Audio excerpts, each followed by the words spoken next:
Hola amigos y bueno, bienvenidos a este video en el cual vamos a tocar un mito, analizar un mito que, bueno, más que un mito en sí, en realidad es una anécdota, casi diría una escena de, bueno, una de las grandes obras mitológicas que tenemos, que es la Ilíada, ¿no? De Homero, que se le atribuye a Homero. Y es una conversación que hay entre dos hermanos, Héctor y Paris, en el interior de un palacio de Troya, al comienzo de lo que sería el poema épico, ¿no? Al comienzo de la historia. Para llegar a esta escena tenemos que recordar un poco con algunos detalles cómo es el comienzo de la Ilíada, ¿no? Es decir, la Ilíada trata sobre todo con la guerra entre los griegos y los troyanos, ¿no? Troya era una ciudad que pertenecía al ámbito de los griegos, pero que estaba en Asia Menor, en lo que hoy sería Turquía. Y lo que ocurría era que los griegos habían armado, si bien los griegos tenían sus ciudades-estados, sus polis, ¿no? Que tenían autonomía, que cada una de ellas tenía su identidad, su rey y su ejército, habían formado para ese momento una confederación que estaba liderada por Agamenón, quien era un poco el rey más importante, y los demás ciudades le pagaban tributo a Agamenón y estaban un poco bajo sus órdenes, ¿no? Pero bueno, todo esto, la Ilíada comienza con un problema que hay entre los dioses, ¿no? Es decir, los dioses hacen un banquete en el cielo y invitan a los dioses principales en el Olimpo, ¿no? Y invitan como a los dioses principales, pero no a todas las figuras, ¿no? Y hay una diosa que es Eris, que es la diosa de la discordia y la diosa del conflicto, que no es invitada, ¿no? Entonces, como no le invitan, arroja lo que después se conoció como la manzana de la discordia, que era una manzana de oro dorada hermosa que tenía la inscripción para la más bella de las diosas, ¿no? Entonces, por supuesto, cuando encuentran la manzana aparece sobre la mesa. Afrodita, que era la más hermosa de las diosas, ahora considerada la diosa de la belleza y del amor, no del amor en sí mismo, sino de la sensualidad, del romance, ¿no? De lo erótico. Venus, ¿no? Bueno, digamos, se pretende tomar ella la manzana, considerándose la más bella ella, pero otras dos diosas también dicen que tienen derecho a la manzana, que son Hera, la esposa de Zeus, y Atenea, ¿no? La hija que Zeus había tenido de su propia cabeza, sin participación de Hera. Yo hice un video acerca de Atenea. Y bueno, nombré a Atenea en el video de Ares, ¿no? Creo que fue eso. Pero bueno, entonces, ¿qué pasa? Bueno, las tres diosas empiezan a discutir y a ver cuál era la más hermosa. Entonces van a Zeus, que en definitiva era el rey de los dioses, o el más importante de los dioses, y le dice, bueno, decinos quién es, juzgá, y ya que soy el rey de los dioses, decinos quién es la más hermosa. Zeus, si bien es cierto que era bastante atorrante y le gustaba corretear ahí, seduciendo ninfas y humanas, no era ningún tonto y sabía que no podía, digamos, que si abría la boca y participaba en ese juzgamiento, si iba a armar un terrible despelote, porque, bueno, las diosas tenían todo su carácter y no quería, digamos, si él elegía a una, las otras dos se le iban a poner en contra, se iban a enojar, y sabía con quiénes se estaba tratando, ¿no? Entonces Zeus dice, de ninguna manera voy a juzgar en este asunto. Entonces, bueno, empiezan a deliberar y Zeus propone y dice, ¿por qué no juzgan el que elige, que no es un mortal? Porque elijan un mortal, un hombre, y bajen a la tierra y pregúntenle a ese hombre cuál de ustedes es la más hermosa. Entonces, bueno, las diosas hacen eso y eligen como juez para su disputa a, a Paris, un joven príncipe troyano, quien era muy buen mozo, ¿no? Entonces se presentan las tres diosas, algunos dicen que las tres diosas desnudas ante él, y como mujeres, y le piden que elija la más hermosa, ¿no? Entonces él se da cuenta que algo pasa con esas mujeres y se da cuenta que son diosas. Entonces la primera en hablar es Hera y le dice, si me elegís a mí o si me eliges a mí, voy a hacerte el rey más importante de la tierra, ¿no? Entonces él está a punto de elegir a Hera, pero aparece Atenea y le dice, si me elegís a mí, yo voy a hacerte invulnerable en batalla y te vas a convertir en el héroe más grande de toda Grecia, de toda la historia, porque vas a tener grandes hazañas en la batalla. Y tu nombre va a ser, digamos, cantado por los siglos de los siglos. Entonces él está a punto de elegir a Atenea, pero después aparece Afrodita y dice, si me elegís a mí te voy a dar la mano de la mujer más hermosa del mundo y vas a poder estar con esa mujer. Y esa mujer va a ser tu pareja. Y Paris, claro, era un hombre joven. Esto lo menciona Liz Green, no en su libro de los mitos, sino en el libro en otro de sus libros en el cual habla de Venus y de la cuestión. Entonces dice, bueno, obviamente para un hombre muy joven el erotismo y la cuestión del erotismo es algo muy importante, ¿no? Entonces Paris termina eligiendo a Afrodita, ¿no? Y le da la manzana a Afrodita, con lo cual enfurece a las otras dos diosas, ¿no? Que le juran venganza. Entonces, ¿qué ocurre? Afrodita le da a Paris un cinturón mágico con el cual cuando él lo lleve puesto, cualquier mujer se va a fascinar con él y se va, digamos, va a sucumbir a sus encantos, digamos, ¿no? Entonces, poco después, Paris es enviado por su padre. Su padre se llamaba Príamo y era el rey de Troya, ¿no? Bueno, una misión en Esparta, ¿no? Lo manda a Grecia como enviado diplomático, digamos, ¿no? Entonces, bueno, ahí él se visita al rey de Esparta, que era Menelao, y Menelao estaba casada con la que se decía era la mujer más hermosa de Grecia, que era Helena, ¿no? Entonces, bueno, Menelao trata a Paris digamos, con gran, digamos, lo recibe con todos los honores, ¿no? Le hace banquetes en su honor y lo trata como un huésped de honor, pero bueno, en el medio, como Paris tenía puesto el cinturón que le había dado Afrodita, no puede evitar fascinarse con Helena, que era la mujer más hermosa. Helena se fascina mágicamente con él, ¿no? Se hechiza con él por el cinturón que le había dado Afrodita. Entonces Menelao tiene la mala suerte de decir, me voy a ir unos días a ocuparme de unos asuntos, bueno, entretengan a Paris, que es mi huésped de honor, ¿no?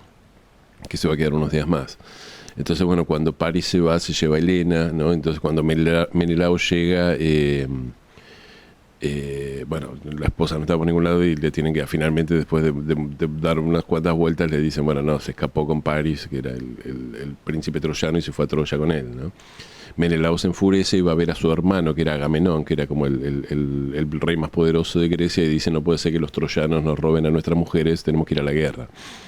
Al principio Agamenón le dice, no vamos a ir a la guerra porque vos fuiste un mal marido que no cuida a su esposa.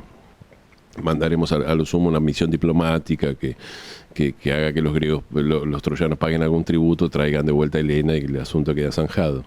Pero ¿qué pasa? Las otras diosas, es decir, Atenea y Hera, intervienen y como que, bueno, le llenan la cabeza en sueños a Agamenón para que invada Troya, ¿no? Y parta hacia la guerra en Troya. Entonces los griegos juntan una armada nunca vista, tenemos miles de barcos y miles de hombres en los barcos para asolar Troya, ¿no?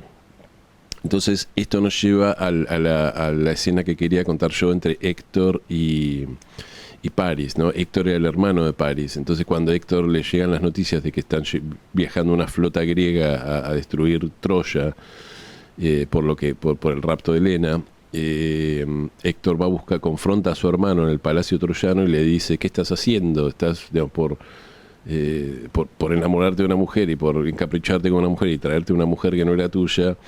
Por supuesto, Paris también estaba casado, ¿no? Trajiste, digamos, vas a traer desgracia a tu pueblo, vas a traer desgracia sobre Troya, ¿no? Y cómo puede ser tan insensible, cómo puede ser tan egoísta, ¿no? Entonces Paris responde de la manera esperable en alguien en su situación. Dice, estoy enamorado. Cuando yo me enamoré y no me importa nada, lo que más me importa es el amor, ¿no? Entonces Néstor es otro personaje. Héctor le dice, eso que estás diciendo no tiene ningún sentido. Yo también estoy enamorado de mi esposa, pero siempre pongo a Troya por encima de todas las cosas. Es decir, no pondría en peligro a mi gente y miles de vidas solamente por el amor. Es un acto de terrible egoísmo y de terrible insensatez lo que estás haciendo, ¿no? Y por supuesto Paris dice, no, lamento que tengamos puntos de vista diferentes, yo estoy enamorado de Helena y voy a pagar las consecuencias que sean, por más terribles que sean, para defender mi amor, ¿no? Y bueno, esta es la conversación, que es solamente un pequeño pasaje en la Ilíada, ¿no? Ahora, yo elegí esta conversación para tratarla como un mito separado, como un video separado, porque nos habla mucho acerca de lo que es la naturaleza de Venus y la naturaleza de la energía de Afrodita, la energía, ¿no?, erótica, la energía amorosa, si se quiere, romántica, ¿no? Es decir, y algo que dice Liz Green es que el planeta Venus y la influencia que tiene que ver Venus y, bueno, lo que sería Afrodita, el arquetipo de Afrodita, es una energía que no tiene nada que ver con Saturno, con los límites saturninos, con las estructuras saturninas. Tiene que ver con el gozo interno y el placer interno y la atracción, pero es una atracción que es libre, ¿no? Es decir, no tiene que ver con compromisos. Cuando alguien nos gusta y a ver, y cuando ese sentimiento de atracción se intensifica, estamos dispuestos a olvidar todos los vínculos y a pasar por encima de todas las estructuras, ¿no? Es decir, esto es un caso, digamos, no hace falta ir a los mitos griegos, todos conocemos casos de personas que tienen una vida, tienen una estructura, tienen, no sé, gente que está hace 20 años casada, tienen hijos, tienen una posición social, tienen una vida más o menos feliz y de repente, no sé, el hombre se escapa con la secretaria, la esposa se escapa con un vecino y toda la estructura se viene abajo, ¿no? Porque cuando nos enamoramos, un poco el precio de enamorarse tiene que ver con eso, la condición del enamoramiento tiene que ver con eso, con, bueno, esto está por encima de todo y no me importa el precio que tengo que pagar, digamos, estoy dispuesto a sacrificar un montón de cosas con tal de mantener este vínculo o esta sensación o este sentimiento, ¿no? Por eso el amor es considerado, digamos, mala en todo lo que es el mundo de los negocios, el mundo de las estructuras, el mundo de la política. La gente muy enamoradiza está mal vista, ¿no? Porque es alguien, cuando la gente se empieza a enamorar, ya no es confiable, ¿no? Está dispuesto a hacer cualquier cosa con tal de lograr el amor. Y acá en el caso de Héctor y Paris era poner en peligro a toda la ciudad y a todo el pueblo y a miles de personas que iban a tener que morir en una guerra porque Paris se había enamorado de Helena, ¿no? Hay algo muy interesante que dice Liz Green, que es que cuando habla de Venus, no con respecto a este mito, sino cuando habla de Venus en general, ella dice, es curioso que digamos, esta energía de Venus tenga que ver con la cosa que no sea posesiva, es decir, porque justamente Venus, como decía, trasciende las estructuras, entonces hay, bueno, la cosa va a funcionar mientras vos y yo estemos atraídos el uno por el otro. Cuando esa atracción se acaba la relación, ¿no? Venus es así. Y dice, esto es curioso pensar que Venus rige Tauro, porque Tauro tiene fama de ser posesivo y un signo que tiene, digamos, que tiene que ver justamente con las finanzas, con ese tipo de cosas, ¿no? Con la posesividad. Dice, pero la posesividad de Tauro no tiene que ver, o la así llamada posesividad de Tauro, no es la posesividad escorpiana o la posesividad saturnina, de decir, no, como estás en una relación con alguien, te tenés que hacer cargo de la relación. La posesividad taurina tiene que ver con repetir, es decir, el Tauro es un signo muy ligado al placer, ¿no? Entonces tiene que ver con repetir instantes de placer, es decir, es más que nada eso, ¿no? La cuestión de decir, si algo me causó placer, entonces yo mañana quiero repetirlo para sentir el mismo placer y pasado mañana quiero repetirlo. Entonces tiene que ver con eso, con la acumulación de momentos valiosos de algo que nos da placer y que nos causa satisfacción, más que, digamos, la estructura saturnina o la estructura casi podemos decir canceriana o lunar, de decir, no, entonces como estás en esta relación tenés que hacerte cargo, tenés que tener una empatía con la persona, tenés que ser la persona que, digamos, tener un vínculo y estás obligado con esa persona. Eso también existe, pero eso no es venusino, tiene que ver con la luna, tiene que ver con Saturno. Ahora, otro aspecto que quería mencionar es la cuestión de que, bueno, si bien es cierto que Paris sentía algo muy fuerte por Helena, Helena sentía algo muy fuerte por Paris, recuerden que Afrodita le había dado a Paris un cinturón mágico, ¿no? Por lo tanto, podríamos decir, estaban literalmente bajo el hechizo de Afrodita, ¿no? Paris y Helena, ¿no? Y eso es algo que literalmente ocurre en las situaciones así amorosas, es decir, la persona pasa a ser hechizada, pasa a ser poseída por un arquetipo, pasa a ser poseída por un hechizo y deja de lado las otras consideraciones para hacer, digamos, para vivir ese hechizo, ¿no? Y no entran razones, ¿no? Es decir, cuántas personas hay que tiene un amigo que le dice, ¿cómo vas a dejar a tu esposa por tu secretaria o por una chica que se te cruzó? Y el otro dice, no, yo estoy enamorado y no me importa nada, si tengo que dejar a mi esposa y darle mi casa y darle mi auto y darle mis hijos y no volver a ver a mis hijos, no me importa porque me enamoré, ¿no? Por supuesto, esas historias después terminan mal, ¿no? Mal, es decir, no es una cuestión moral, tiene que, es decir, Afrodita, esa es la cuestión de Afrodita, no es moral, tiene que ver con que, es decir, tenemos que pagarle tributo a Afrodita, ¿no? Entonces, de alguna manera, si no honramos a Afrodita, Afrodita nos va a hechizar y se va a apoderar de nosotros, y ahí va a destruir justamente un amor o un hechizo de Afrodita mal encarnado puede destruir, así como puede destruir la ciudad de Troya, puede destruir la vida, toda la vida y toda la estructura de vida de una persona, ¿no? Hay que aclarar, es algo también que dice Liz Green, dice, fíjense que si bien técnicamente la diosa Afrodita tenía un hijo que era Eneas, no es una diosa maternal, jamás si bien es la diosa del amor y del sexo, jamás se la representa con un bebé en los brazos. Y las diosas que tienen que ver con los bebés y eso son otras diosas que tienen que ver más con Hera, ¿no? Con otro tipo de arquetipos. Es decir, Afrodita es el vivir el placer, ¿no? A pesar de que quizás la consecuencia del placer después son los bebés, ¿no? Pero justamente es una diosa que es libre, que ella se entrega a quien quiere. De hecho, Afrodita estaba casada con Hefesto, ¿no? Que era hijo que había tenido Hera y Zeus, que había nacido rengo con un problema en una pierna y que se dedicaba a forjar los metales, que era extraño porque era el único dios que trabajaba, ¿no? Que tenía un oficio. Pero si bien estaba casada con Hefesto, técnicamente ella se entregaba a quien quería, había tenido amoríos con Ares, había tenido todo tipo de amoríos y era dueña de sí misma y no le importaban las consideraciones ajenas, ¿no? Y bueno, esta es un poco la energía de Afrodita y esto es un poco el hechizo que está viviendo Paris, ¿no? Y Paris, al estar hechizado por Afrodita, está dispuesto a incluso a causar la ruina de su propia ciudad y de su propia gente, porque lo que más le importa es el hechizo de Afrodita y la mujer de la que él está enamorado, ¿no? Y esto es algo que Héctor, que tiene podríamos decir, un approach más racional o una manera de ver la vida más apolínea, ¿no? Más racional, más de logos, le parece una estupidez. Héctor le dice, yo también estoy enamorado de mi esposa, pero siempre puse a los deberes a mi ciudad y a mi patria y a mi gente por encima de mi relación, ¿no? Y esto es un problema, en definitiva, es un problema moral y es un problema ético, ¿no? Es decir, ¿qué es más importante? ¿Nuestra lealtad a nuestra gente o los sentimientos que tenemos hacia una persona de la cual estamos enamorados? Bueno, cada uno lo tiene que resolver, no es fácil decirlo.